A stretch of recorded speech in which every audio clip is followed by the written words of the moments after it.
My name is Desmond and welcome everyone to the book launch of Utopia, the next step in human evolution, which is organized by Locksley Hall Publishing and the Book Bakers. Before I introduce you to the guest of honor, let us welcome our panelists for today. First on the list is someone who has been writing books for more than a decade. One of his best books is Fear of God. He is Sai Chandra Vadhan. Next on the list is another amazing author who has written books like 25 Essentials to Happy Living, Ignite Your Inner Power, The Art of Mindful Living, and many more. She is Preeti Pathak. Also, we have another author who has written an amazing book called Tomb of God. He is Victor GHOSHE. And now, let us all welcome the guest of honor, Shankar Ananth, the author of Utopia, the next step in human evolution. Welcome everyone to the book launch and congratulations to Shankar. Thanks a lot. Really excited to get you all for the book launch. And Shankar, we would like to know more about your book and your journey in writing this. So if you can let us know. Yeah, absolutely. First of all, thanks everyone. And of course, a lot of credit goes to Locksley Hall. They helped me kind of make my dream into reality. And also Suhail Mathur of the Book Bakers. I think he was like my long-term confidant and my mentor in my publishing journey. So yeah, really excited. Now about the book. So I had been writing this since I had gotten the idea for this book since late 2014 or 2015. So it was more one of those nights when I was like roaming around with my friend. I was 24 years old at the time. I did not know what to do in my life. I had always been interested in writing, and we were huge anime and science fiction fans. So this idea just came about. I think we were sitting at a dhaba, if I remember right. And we just started talking that what would be the scenario if, everything, basically what we do on a daily basis is struggle to survive, right? I work in a consulting firm, or someone works in banking. We do this to kind of secure our future, earn enough money to make sure that we are fed for our lives, have a roof over our head. But, we are basically doing things just to ensure that we survive. What if all this was a given? What would happen then? We would start searching for a purpose in life, right? So that was the genesis of the idea. And it took roughly 2.5 years. And obviously I wanted to involve a certain facets that I wanted to kind of nurture. I was very into Sigmund Freud at that time. So I had read a couple of his books, the free versions that you get, right? So I started reading those, and I was into BBC documentaries. So all put together, I came out with the concept. And it was a 2.5 year journey, but thanks to Suhail and the Book Bakers and Locksley Hall Publishing, it became a reality. That's really nice. That's quite interesting, because when Sohail messaged me and he told me that there is another book launch which you have to organize, and he told me the concept about the book, and even you send me something about the book. It is quite interesting, and when I had a conversation with you, the interest what you showed and the passion what you have was really, really amazing. So now let's go to Mr. Vadhan. If Mr. Vadhan can share his point of view and tell us how did he like the writing style and the overall concept of Shankar's book.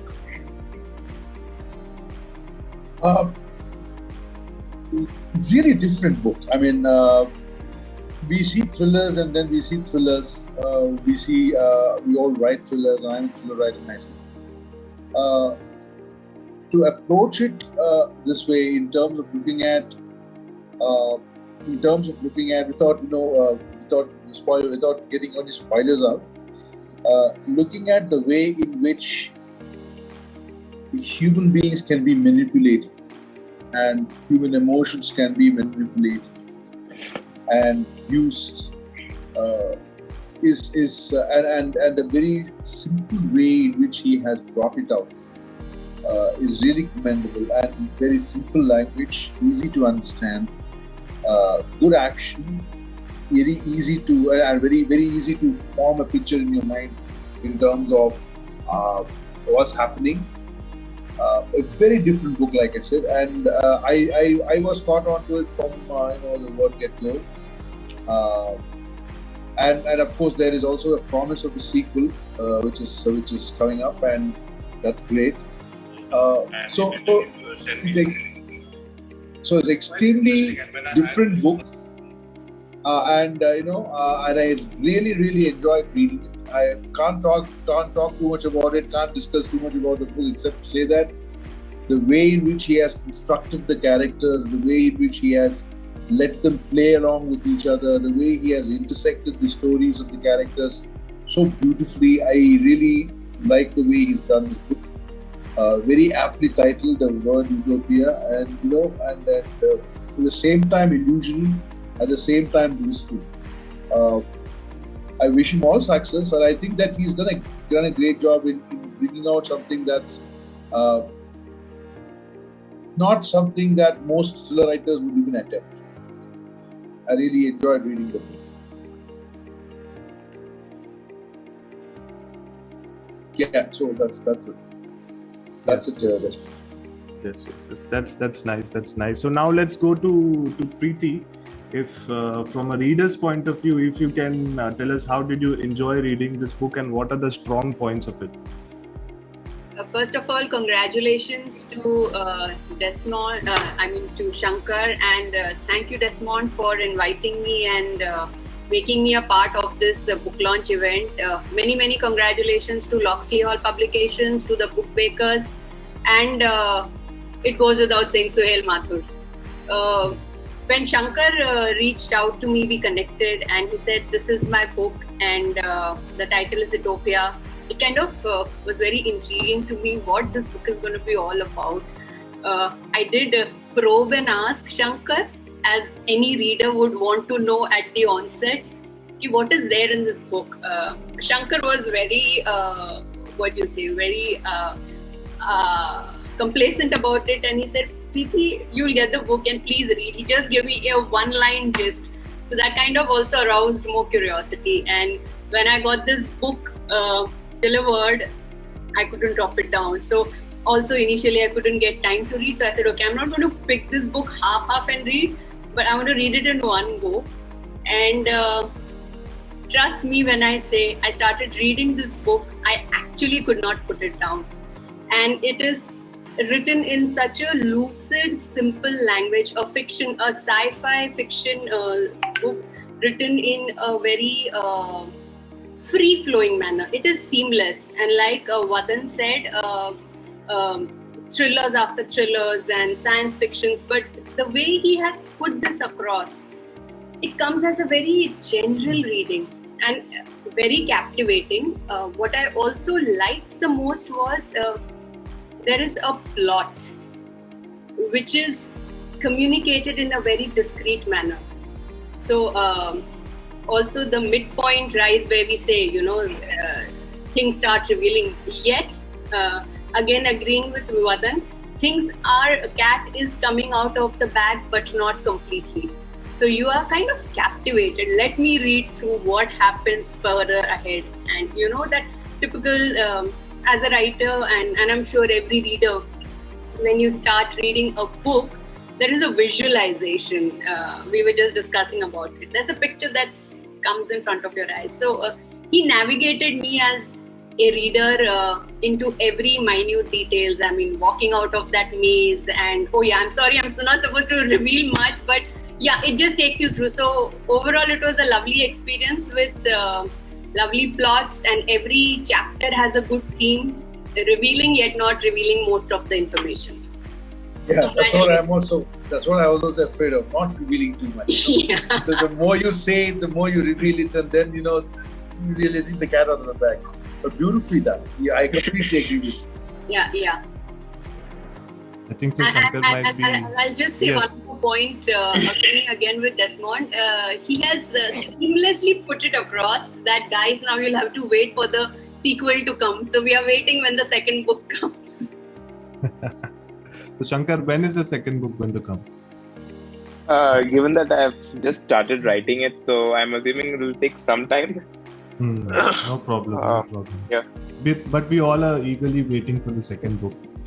Let's go to Victor. Victor, your mic is on mute. What is the one thing that stands out for you in the book? If you can share your point of view on this. Right, Desmond. Thanks for asking that. Again, first of all, I would really like to congratulate Shankar. Fantastic book. Then, of course, I want to congratulate Locksley Hall Publishing for bringing out this book. Because that's a great job they have done, and book bakers and Suhail Mathur for connecting all of us, I'm sure. What stands out for me in this book, Utopia, I would like to start with the name of the characters. Not revealing much, Shankar, but that was something which hit me while I was going through the book. So the names are like Gokul, Meera, the Beast, Saturn. So you are introduced with the characters, the names, and then suddenly you say, "Oh man, this is a bigger universe, man. What I'm getting into, which I never thought." Gokul, Meera. Then suddenly you come across with the Beast, then Saturn, and characters like that. So, then slowly, Shankar, while he tells the story, he introduces you with brilliant philosophies of life, which I really love. And I actually want to read out. I've taken a note where I have noted some of the philosophies I really like. So the one I love the most, I want to read it out. It's just 2-3 lines. So it goes like, perhaps we were born to change our own lives, to become better than what we are. Perhaps that is why people like himself led lives extended far beyond the rigmarole of the ordinary. So I have a strong belief that philosophies are insights which are explained insights. The right one at the right juncture of a story not only grounds the story, but also allows the reader to take a step back and think about his or her own life. So that's a wonderful thing which immediately connects the reader with the book, with the story, with the characters. So Shankar, thanks for those brilliant insights and philosophies you've taken us through the book. You mentioned every while in your book about this kind of brilliant stuff, and which is fantastic, and which came out to me as like one brilliant point, and I noted some of those philosophies, believe me. Yeah, thank you. That's nice. Victor, you were talking about the characters. So do you have any favorite characters from the book which you would like to tell us? Or else even Preeti and Vadhan, if they also can share, what are their favorite characters? A very sad character, and a character, and we come to know of it much later, is the character of Meera. And the sacrifice she makes. And I think that, I think that it was very touching, brave, and I think I really felt for Goku. So if I'm getting the name right, but Meera is somebody that sticks to you. That you kind of say, "Wow, okay, that's true love." So very well done. I agree. I also agree that Meera is a strong. The protagonist who appears as Gokul, who is like really Dwala Bacha, and he's kind of lost. So it started off that he is holding the baton, but somewhere he is victimized. He's completely lost also. Absolutely. That he's running from pillar to post. Yeah, and that is where it reflects also the weaker side of a human personality. Correct. So Meera comes out as that decisive person, and and the sacrifices. And there is no grey matter. It's pure black and white, and I like that too.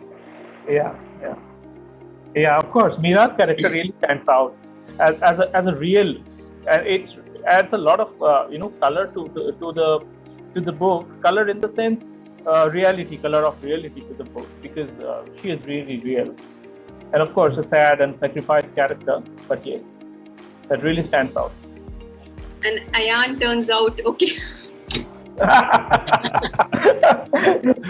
didn't realize I have to zip up and not talk much. Yeah. But yeah. What about Shankar? What's your favorite character? Yeah, so first of all, it's great hearing, all of your thoughts. I think you've put in probably even more thought than I had when I was writing those characters. But for me, I think the character of the Beast is probably something I've worked on a lot. And I had a couple of inspirations. So there is a series called The Westworld. There's an HBO series called The Westworld, and I think there's an one older character. movie, and an older movie called Exactly. Westworld with Yul Brynner. Yeah, exactly. So I think it was a 70s movie, and they HBO made it, and it was made by Jonathan Nolan and his wife as a possible filler for what Game of Thrones gets over. It didn't do that well, but the idea was like very intriguing for someone like me. And the Beast, I have drawn some level of inspiration from one of the characters on the Westworld. Not because like the Westworld show was great, but the character had a lot of depth.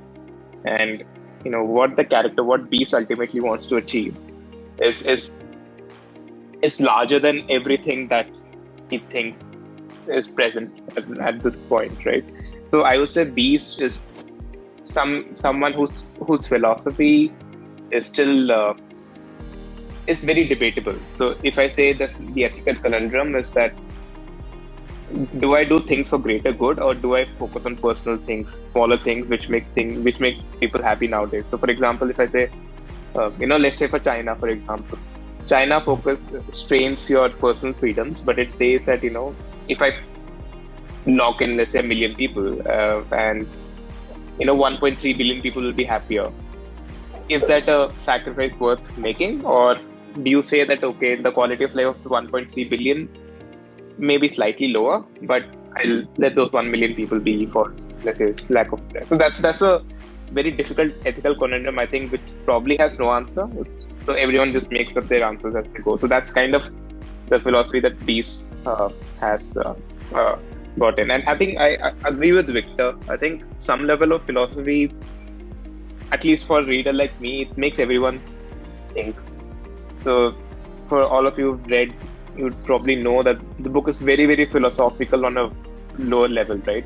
Things happen on top, but everything is driven by a certain philosophy or certain ideology, because of which people are doing certain things, certain actions are going to take. So yeah, I would say the Beast is probably the one that kind of gels and takes the entire essence of the book together. Yes, but that question that we talked about, the greater good, right? Or the individual happiness, or the individual liberty, freedom, whatever you say. And you said that there is that's a question, that's a conundrum, and that's a question that probably does not have a very easy answer. I think the answer is pretty easy. It is about the greater good. But then, in every James Bond movie that you see, or in every movie that you see, or in every book that you read, they'd rather make the fellow who makes that decision a bad guy. I mean, if you see the Avengers, what Thanos did was ultimately good for the universe, but he's the bad guy. But that's what happens. They actually push the protagonist to the corner to become bad, the dark side of the protagonist, and that's where all the good starts unfolding. In any book that we read, or correct, isn't it? Absolutely right. I completely agree with you. So what I'm saying is, I completely agree with you, Vadhan. I'm just seconding that thought of yeah. It's I do believe it's a dynamic. What a character like Beast creates, where in a story like Utopia, or for that matter, every large story the shaded character with negative shade actually creates a dynamic. What you, Preeti, you just said, that the protagonist actually is cornered and bringing out the colors and shade which he never had. Correct. So yeah, for that matter, so creating that dynamics or the entire universe, giving a dynamic touch to it. That, I believe, that's what a person like Beast does, and Thanos, as Vadhan has just mentioned. So that's very important, because that's how the story is built. Correct. They are actually making the story. Yeah. So also, Correct. Story is about them, and ultimately it's their decision. And if you look at it, I mean, if there was no Duryodhan, then there is no Mahabharata. Exactly. But then I ask myself this question, and this question I don't have an answer for it. Or the answer is that what was it that Duryodhan did that was wrong? I mean, he was the son of the king. He has a right to the throne. I mean, come on. So, what did Thanos do that was wrong? What did Beast do that was wrong? He was trying to save humanity from what itself. beautifully also comes out in that is the layers of fictionalizing the whole concept. Like a Duryodhan, as you mentioned, is the beast here. If we kind of just replace it, correct? Absolutely. He's the beast, and he has a desire, he has an intention, and that gives him full throttle, and the story is created.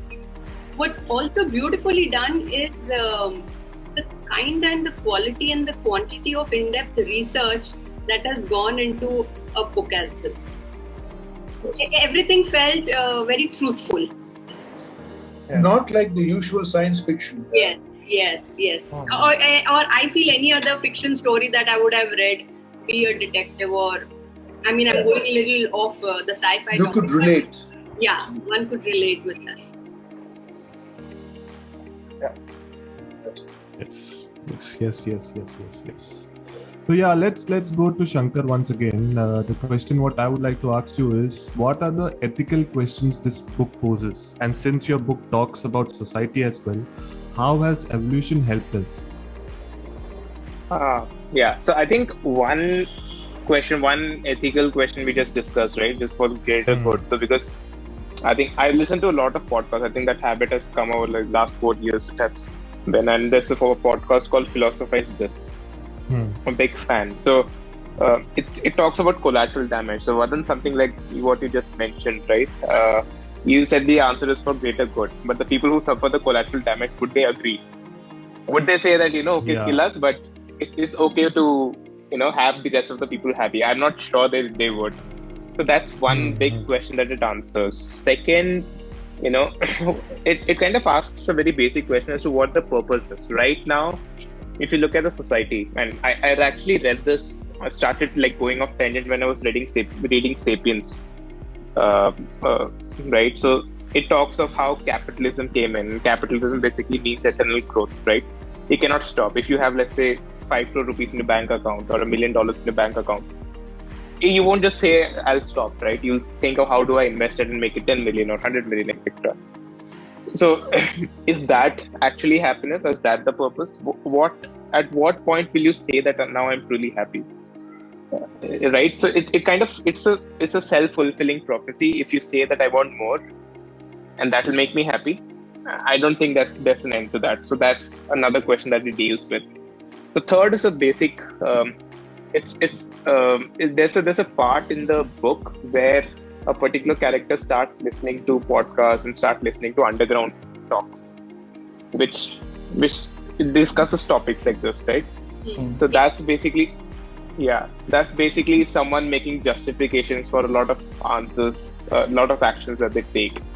So simple question of whether is democracy perfect, right? Because essentially a country is run by a few powerful people. Like 99% of the people don't have a lot of say in it, right? So why does everyone have one vote? A person who's in Noida pulling a rickshaw may never have a good say in how to run a country. Or if you present a 5-year economic plan to him, that would be of no value.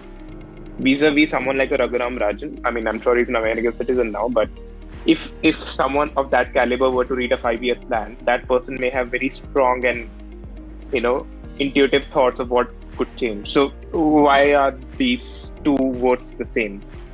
So a lot of these things are very, not in terms of what can be promised to these people, but who should have a better say in decision making, things like that, right? So those are the ethical questions that the book talks about. Again, I mean, you can have like very, very different views. Like someone can say that, I think there was a country, I can't remember which one.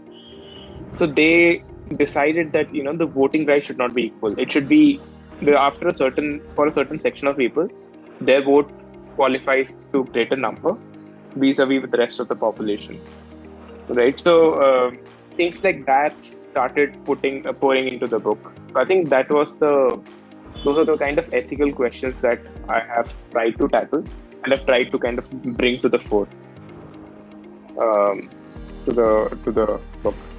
Desmond. Yes. That's quite interesting. So now, if Preeti can read a few lines from the book, it will be really interesting for us to listen. So there is this chapter titled Recluse. I'm going to read 3 paras from that. His eyes opened with great effort. He was staring at something, oddly shaped. His eyes closed again. He tried opening them, this time for a longer duration, but with the same amount of effort. He was again starting at a face. This was weird. What was he staring at? Or was it him? The third time was a charm. It had to be. He tried opening them again. Whose fucking face was in front of him? He stared straight ahead for about 20 seconds, trying to process the images his eyes were gathering and throwing back at his brain. It was indeed airy and not at all comprehensible. At least not to him. He tried moving his head, but all effort bore no fruit. It was almost as if he had lost control, as if his voluntary muscles had been flipped to change character, and something pinched him. He tried it again, but the same thing. He then focused his attention to the image straight in front of him. Looked like glass. Wait, it was a glass. Wall. A glass chamber. As his sensory process moved back into gear, his first struggled and then hesitated to digest what he was seeing. A bony face stared back at him with 5 wires sticking out of his shaven head. I'm going to end at that. Wow. That's really nice. Really, really interesting. Shankar, can you tell us something? Express your feelings. How are you feeling right now? Really amazing how Preeti narrated that. Yeah, I mean, it's very glad. I mean, nothing makes an author happier than the readers taking an interest in his or her book, right? So I think it's elated. So I'm not one for many words except on paper. But yeah, I think it's very heartening to see, especially the reception that the book has gotten. It's very good. It's very, very, very. So at the point, it makes you want to write more, because otherwise it can be, if the reviews aren't great, it may not be as aspirational for me to kind of go take the pen again and write, let's say, Utopia Part 2. But I think it's a great feeling, especially the nuances that, I mean, all 3 of them, Vadhan, Preeti and Victor, being authors themselves, they picked up on those nuances. And when I was writing, that was what I expected the reader to do, right? So I expected them to pick up on those nuances, and for me, that's a bullseye, especially with readers like this. So I think it's a great feeling. Yes, and please don't even consider, to not write the second part. You have to write the second part. We all are waiting for the second part. Yeah. So the next thing which I would like to ask is to Victor.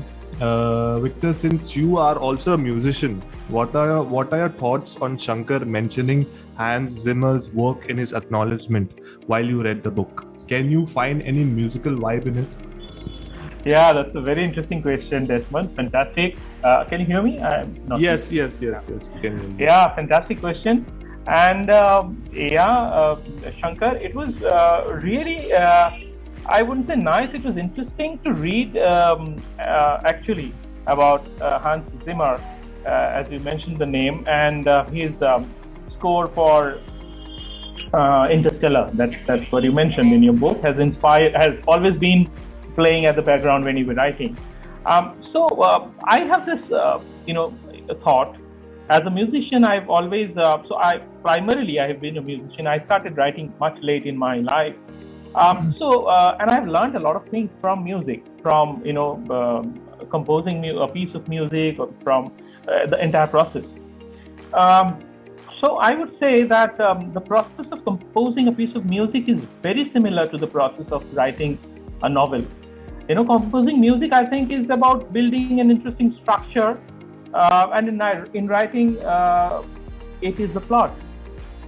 So in the case of music, I've seen if you don't have a very strong structure, backed up by chord progressions, it doesn't work. At the same time, what I find that if the plot is not good, then the book is not good, then the story is not good. So the plot is very important, and it's almost equal to the structure of a music. In music, we build theme, and then we build upon the theme, giving the audience what they want in a way they are not expecting it coming, by creating ups and downs, and by involving them in the process of creating that music. So what I mean to say is, so you have a theme, you then start building upon that, and you create ups and downs for the reader, and by the way you do that, you actually involve the reader to your story. And believe me, so in the entire process, you are actually involving the audience to your music. And look at us when we write a story. It is just exactly like that. We develop a structure, we have a slow build-up, then we develop a kind of a theme, we work on that, we take our audience through ups and downs of the story, just like music, and then we give them what they want, but we make sure that they don't know how it will sound, if I can say that, it's that way. So, coming to Shankar's book, Utopia, what I find very interestingly similar to music composition is, first of all, the name of the chapters. Shankar, believe me, I have gone through your book very thoroughly. I came back again and again to understand what exactly as the writer you want to write, and you want your reader to understand. So the names, when I came back, the names of the chapters really hit me very strongly. And if I now tell you, Desmond, you will also agree with me. The names were like, I have noted some of them down. So one was blues, then tryst, then rest, back again. Then there was one called trance. Then there was one called wilderness. And they were all in a flow, not like from here and there. I'm just reading out, I have noted down some names in a flow. So blues, tryst, rest, back again, trance, wilderness, recluse. Now you tell me, this is music. If I tell you that, yeah, this is music when I was reading through. And believe me, Desmond, not only the name, what I noticed Shankar doing is that to add specific color to those chapters, which really mix very nicely with the name. Like colors in the sense, he actually, I would say, very successfully added some tones to those chapters, very specific tones of communication, which gels very nicely with the name, and which are again musical.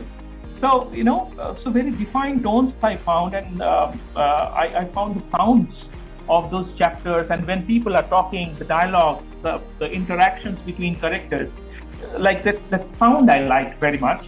And Shankar, believe me, that is a fantastic experience for a reader when the reader is a serious reader and wants to really understand what the writer is trying to communicate.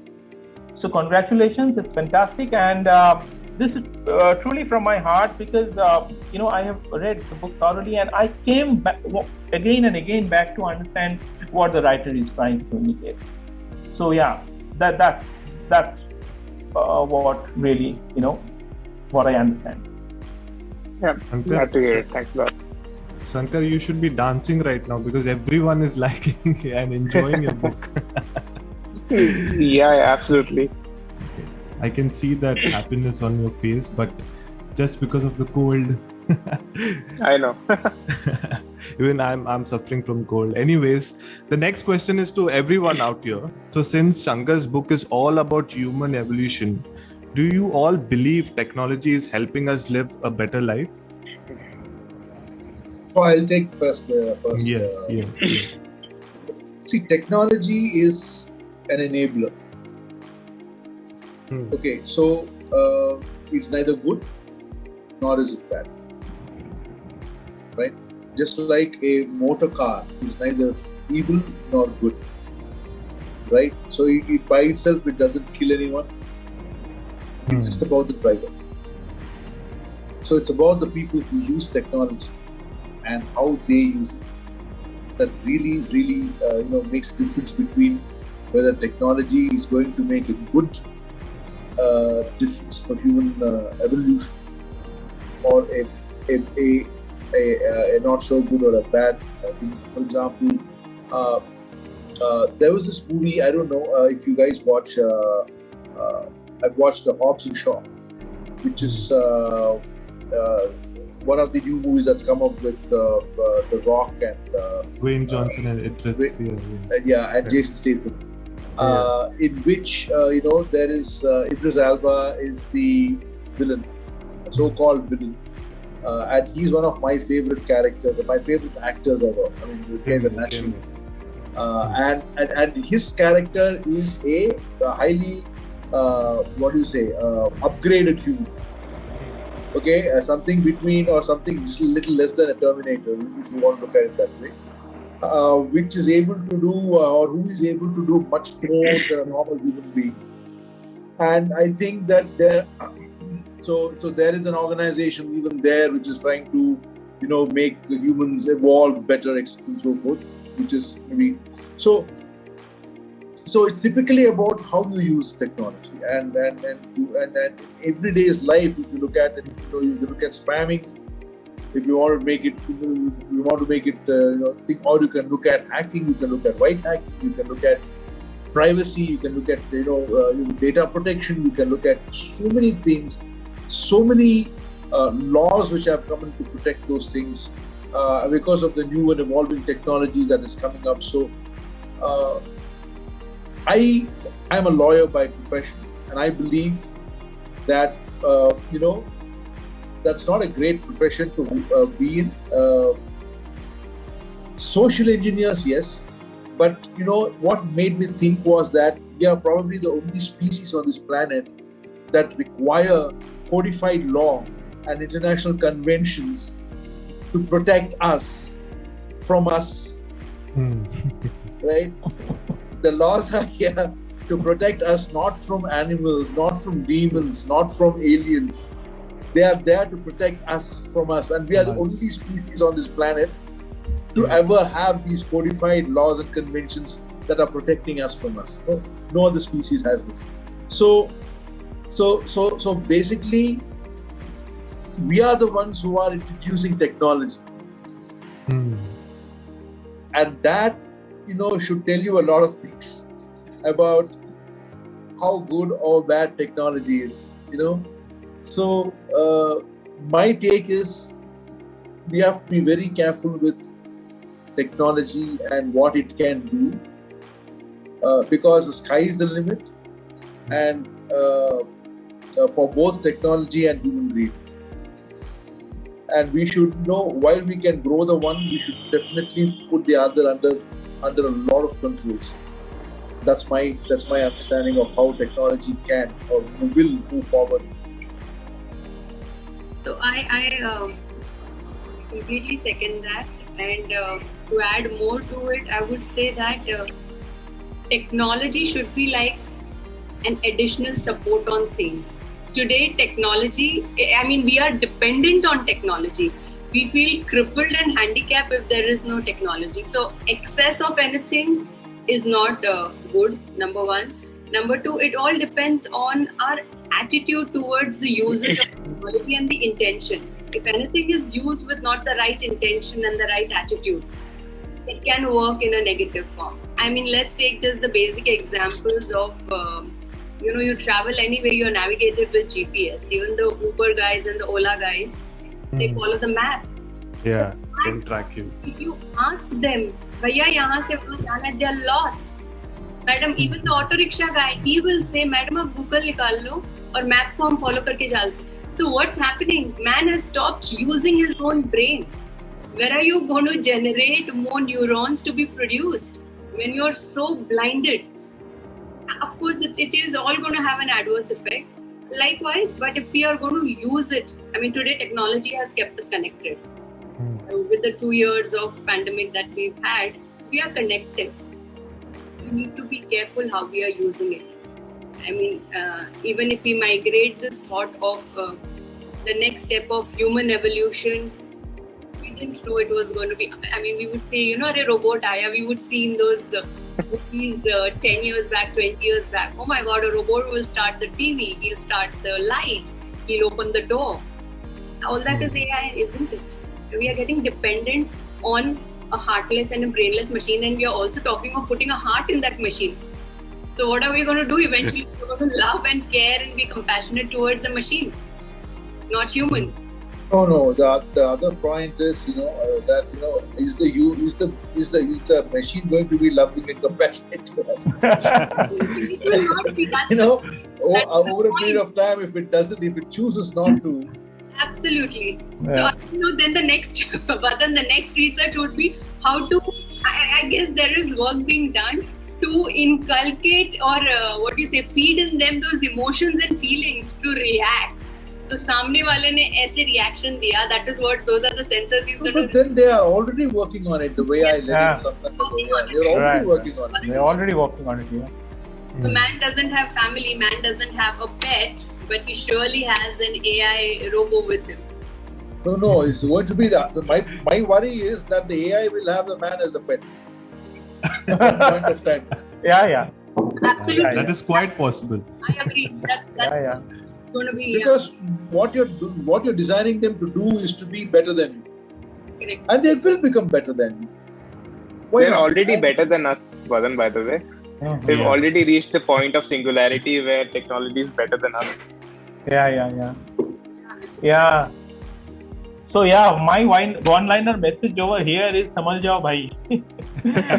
and whenever this conversation comes up, I always I'm sure we all know that story of that fisherman in a little Italian village who was sleeping, and this technology people came and say, "Oh, what are you doing, man? You can do this. You're sleeping. You're wasting time. You can have technology. You can have these kind of latest fishing boats, and you can expand your business and this and that." So then he says, "So what after that?" So he says, "You make money. You make huge money." He asks, "What after that?" So you can buy everything, every possible luxury of the world, and so he says, "Then what? What next?" So he says, "Then you can just sleep and enjoy." And he takes the pause and then says, "What am I doing now? I'm sleeping and enjoying." So every time this conversation comes up, I always think about that story, and it's fascinating. That where are we going? But yes, of course, seconding Preeti and Vadhan both, that it's only us who can control it. Technology is good. It is by the help of technology we are connected now at this moment. But at the same time, the usage of it has to be controlled and tamed. Technology needs to be tamed by humans, not the other way around. That's my message. And over the ages, in every age, there has always been development, whether it's the form of tools, whether it's the form of transportation, or whether it was in the form of weapons. And in every age, we've been trying to control them and move forward and manage and ensure that it doesn't harm life. And in trying to do that, we are creating more of them. We are creating more controls around them and creating more. And now we've reached a place where we are using technology to control all of that. And tomorrow, when technology becomes a threat, we'll find something else to control that. So, I have this basic belief that I picked up somewhere, that the universe ultimately gravitates towards chaos. And no matter how much you try to bring order into the universe, that order will lead you further into chaos. That's the way things are. There's a second law of thermodynamics, Vadhan. Okay, I don't know that because I'm not an engineer. I have to understand. That's actually a thermodynamic law. And a philosopher. So yeah. And and the more you bring in order to control it, the more there is chaos. But then without chaos, there is no choice. There is no, branching out. Right? So progress. So Vadhan, one question. When you say technology will become a danger, and I may or may not use this as a feeder for my next book, but when you say technology will become a danger, how do you expect it to become a threat to us in terms of like Preeti said, we may use less and less of our brain and our brain might become a vestigial organ, or how do you exactly picture technology becoming a threat to us? We are controlling the robots and the robots are like humans. So yeah, I agree, Preeti, but then you'll have to also understand that, see, anything is about what you make of it. All right. So if you create technology, the person who creates the technology, so it could be a technology that can help human race. But it's about how the technology is used, right? So you might intend it for good, but it might turn out to be the very evil that you wanted to stop. And there is no way that you can then see. Basically, at this point of time, we are in a position to at least ensure that it can be controlled. But then, if technology is given that level of leverage and leeway, that it can move beyond human beings, and like Shankar said, it's already attained that level of singularity. And if it does move and does realize that, its objective is something else and is not aligned to ours, we are in for trouble. And Terminator is not a joke. Terminator is not really science fiction.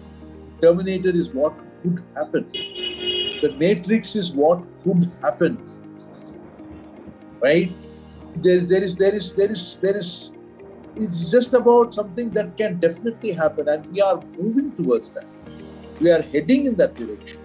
When you talk about artificial intelligence, we are talking about machine learning. We are talking about all these softwares that are coming in, which can even understand human tongues, human voice, human requirements. We are moving towards an area where we have to be extremely careful. But isn't it irreversible at this point? So, for example, take driving, right? It is. And you can only control the damage. Yeah, not only that, right? So, I'm hoping most of you see Black Mirror, right? 100 years from now, driving a car or your manual transmission car will be obsolete, right? There'll be no manual transmission cars, and most of the vehicles will be auto-driven, right? So, I mean, the driving as a skill might become obsolete, and I think at this point, it's probably gotten to a stage where forward the direction cannot be reversed, right? Any technology that you see is bound to become a part of our lives. Like now, I mean, the only thing that can be controlled is when it becomes. So, I mean, if you introduce automated vehicles right now, self-driven vehicles right now, and what kind of controls you're putting into it? See, basically, you have to also understand that there has to be control. At every point of life, in everything that we do today, there are controls, whether it is taxation, whether it is business, whether it is armed resistance or armed forces. Whatever we do today, human race, we put in controls to ensure that it is not arbitrary. And in spite of that, it becomes arbitrary. And those controls are required for us. Yes, you're right, it's irreversible as of today. Technology will move forward and we only have to ride the wave. But we also need to put those controls in place for our own survival. That's all I'm saying. I mean, I'm not talking about what's going to happen in the next 10 years. If it does happen in the next 10 years, we are in for some trouble. But, and we really don't know. We really don't know where the event horizon is. But, even if it is 100 years, even if it is 200 years, at some point of time, we will be overtaken. I would just like to add something here to what Shankar asked is control, yes, and a very mindful, conscious awareness that what do I want to get dependent, or to what leeway level do I want to be dependent on it. So something like we are saying mindfulness in the practices that we are doing, mindfulness in the food that we are eating, mindfulness in the company that we are making. Somewhere we'll have to become mindful of the kind and the quantity of dependency that we are having on technology. Every person will have to be conscious and conscientious and control and be aware. तो वहाँ से ही होगा. Yeah, I have one little point to add, Preeti, on what you've just said. That's the only way what can be the way out. I really do understand. But, as an individual, that is possible. As a society, as classes in a society, it is not possibly, really doable. Individuals can learn that way, the points you've just shared. Be mindful about every little thing that we do, from the morning to late in the night when we go to sleep. Our foods, our actions, our company, everything, what we say, we can be mindful as individuals. But the problem is that as a society, we cannot learn. As a nation, possibly, if that would be a better word, we cannot learn that way. So that's the nature of, us. That's the nature of humans. Yes, absolutely. As a community, as a nation, we always want to progress towards evolution. We always want to show that this is what has happened, this is where we've progressed, this is how much we've developed. Yes, but as we say, every small drop makes a big ocean. So I go with it. What I was trying to say was, just as we are mindful of all these other compartments or areas of life, we will have to inculcate the habit of being mindful of dependency or usage of technology. Something like what we tell our children when they are in that teenage growing age where they become addicted or hooked on to any of the telephone, mobile phone or games on the phone or any of the social media. We put controls, right? We try to make them become aware and take the reins. Okay, child, you go on it, but you set a time for yourself. This time to this time when I do. This is the control I want to apply for myself. I feel that is something we all as individuals, as grown-up adults will have to do at our own, in our own microcosm. I agree, but the point that I would like to make is this. Technology is not going to be developed by us. We are only going to be the users. Now, the controls that you're talking about has to be adhered to by the person who is developing the technology. Can you put a control to Elon Musk? Can you put control to Elon Musk? Okay. Can you impose controls on what Apple is going to come out with next? Can you have controls over what Microsoft is going to introduce because it wants to compete with Apple? There are vested interests and interest circles within circles that are looking at outcompeting and outmaneuvering each other, and they are the ones who are making the technology, not us. And then they are thrusting the technology down our throats, whether we like it or not, and we are using it. Right now, because of the pandemic, this has become a virtual launch, book launch, right? And we are using technology for that. It's great, but but tomorrow it's going to come to a 3D holographic image, and then the day after that is going to become where you can actually step into that image and go to wherever you want. Where does it end? It doesn't end anywhere. It takes us to the basic roots of being satisfied buying a trouser from any local brand or local shop in your suburb or in your town, vis-a-vis going to buy a branded. That was the aspiration you had as a buyer. Now the supplier, the manufacturer is going to do that because that is what their business is. As a community, I feel it goes hand in glove. Are we educated enough to know that? That's the question. That is where it starts at the root level. Fantastic. Great. No, for example, I'll just give you an example. The example is that, pandemic hit. I live some 20 kilometers after Gurgaon, right? In a gated community inside a village, right? So these guys had no clue what Paytm was or what GPay was or what Beam was when the pandemic hit, right? It took them a month to adopt. Correct. Or less than a month, when they realized that they couldn't go and draw money from ATMs and there were huge queues and people were dying left, right and center. This small little hamlet that I am living inside, which is 20 kilometers from Gurgaon, had these small little shops in which they used to sell milk and bread and spices and whatever. Everybody started paying through their phones because it was convenient. It's a good thing. But did they know what it meant? Yeah. See, that's the important. That's the difficult part about using technology. Yeah. Did they know what it meant when they were using this? And this was okay, harmless. What if it was something harmful? What if it was something that somebody has asked them to use without them understanding what its real implications were? And therefore, we rely on these industry heads, we rely on these technology leaders. We rely on them to tell us what is good and what is bad. But can we?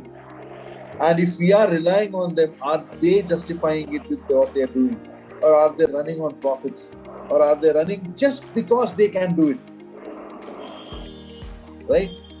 So what's the big deal? I mean, because this guy from Amazon was the Bezos character went on space on his birthday, everybody stopped using Amazon because I think they were overpaying. It hit the news. Bezos went off with Virginia. Yeah, so he went off because the other guy went off from Virgin Airlines. This guy went off and started roaming around on some 5,000 feet from the earth, and then his Amazon sales fell down because they thought this fellow had enough money to do this, which means they were overpaying him. Backfired. Maybe that's the check and balance you require. Yeah. Or probably they thought he's retired, he's already on his way out. We don't know how things are going to be now. That is or they might be thinking this guy is trying to get away from Earth and leaving us behind. Yeah, we don't know. After watching Interstellar, what's going to happen? So thanks to technology. Yeah. Thanks to technology. No, but then you have to also understand that Shankar made us think through this. Yeah. Good for you, at the end, technology has a good side and bad side. Yeah. Shankar, any more views on this, on technology? No, I think there's been like a very, very colorful discussion on technology. I didn't expect us to go so deep on technology so far. But we came back to Hans. We came back to Hans Zimmer. We've come back. Yeah. I know. That's wonderful. I know. On the Utopia, we've come back to Shankar Ananth's Utopia. Yeah. I know. No, it's been wonderful. Yeah. That's so. Shankar, other than your next book, what is your future plans? Have you decided what is your next book going to be about? Is it going to be similar to this concept, or you're trying to have something new? Yeah, there is. So I've written a couple of short stories earlier, but like from a book perspective, of course, there's going to be the second part for this.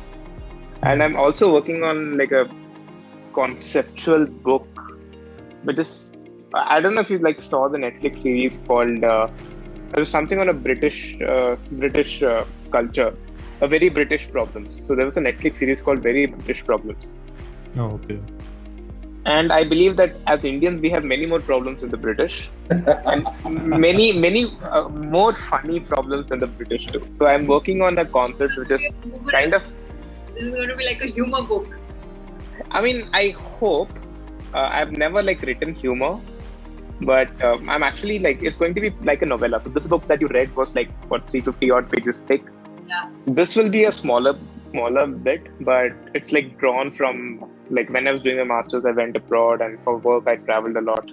So it's going to be drawn from that, what I experienced as an Indian. And the first time I went abroad was 25 years. So I had a lot of India kind of, hammered into me. So for me, at the age of 25, traveling abroad was, a time to test how Indians are being perceived. And all this was already in my mind. So I was trying to picture that as well. I've seen this on Friends, for example, or How I Met Your Mother. It's America the same way, or it's UK the same way. So that's the concept that I'm working on. But of course, the planning for Utopia Part 2 is actively in progress. So yeah, those are the two things that I look forward to. That's nice. I hope you come up with the second part and the next book as well at the earliest, so that we can have another conversation, a fun conversation. So the last question is, if you can share your experience working with Sohail Mathur, the Book Bakers, and the Locksley Hall Publishing. Oh yeah, absolutely. So I think this, when I talk about the journey of publishing, right, I thought at first that writing would be the toughest part, but turns out that's the cakewalk, right? So, and especially for welcome to the club. I know, right? Especially for science fiction, that India as a market is not very attuned to science fiction as of yet. Dan Brown maybe, but it's still I would say a little less mature than markets like UK, US, where science fiction is now a big deal, right? And I'd say that the pace would accelerate since we have more OTT things coming up and people can see a lot of science fiction. But at that point, I was getting a bit jittery because it had been like 6 months since I had completed the book. I was passing it around, and so Suhail said, came in. As I don't actually recall how I got in touch with Suhail, but Suhail came in, and I think he was probably the only person that I met of the literary agency circle who was kind of very appreciative of what the book is and how different the book was in terms of the genre. And he said, okay, let's see how it goes. And this is a different book, and that's how we'll pitch it. And I think roughly a few months later, I got the happy call that Locksley has decided to go for it. So I think a few things that kind of highlight those things, that it subsided my, I would say, for lack of a better word, jitteriness, anxiety of not being able to publish a book, and I was very apprehensive about self-publishing. So at that point I needed someone like Suhail to show confidence in the work that I've done, and the 3 years that I've put into it, right? And Locksley Hall coming in and taking Utopia as one of the books it's going to publish was like one of the best moments that I had. And it's like your child. You rear it and you kind of give it life for 3 years, and you try to convince others that this is, I think what I've done for the last 3 years is slightly worthwhile, so do give it a shot. So I think it was a very, very pleasant experience. It was, and after that point it was very smooth, except for the few months till I got in touch with Suhail. And since I got in touch with Suhail, and the entire publishing experience was quite smooth, and I think it kind of led me to reinvest my vision and reinstate my confidence in the whole publishing industry. So it's quite pleasant. The experience was very, very, very enriching, and huge thanks to both book bakers, Suhail Mathur and Locksley Hall. Yes, a huge thank to Sohail Mathur. He is like a superhero for all of us.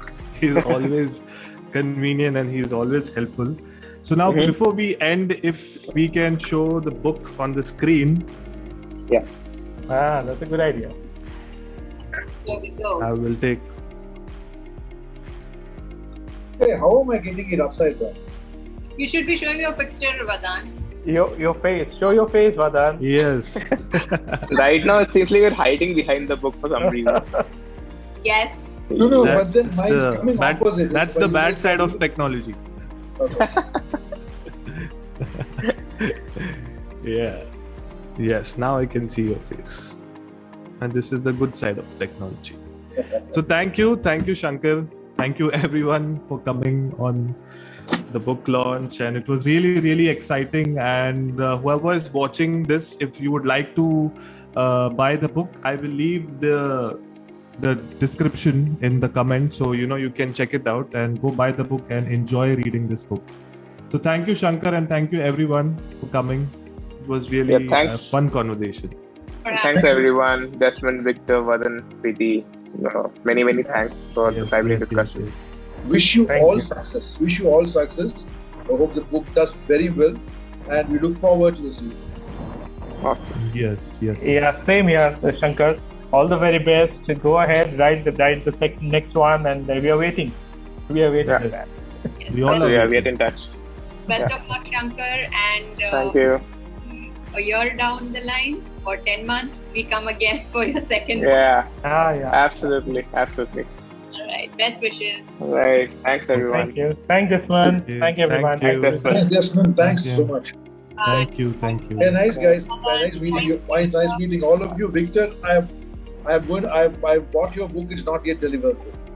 Okay, great. I'm sure you'll enjoy that too.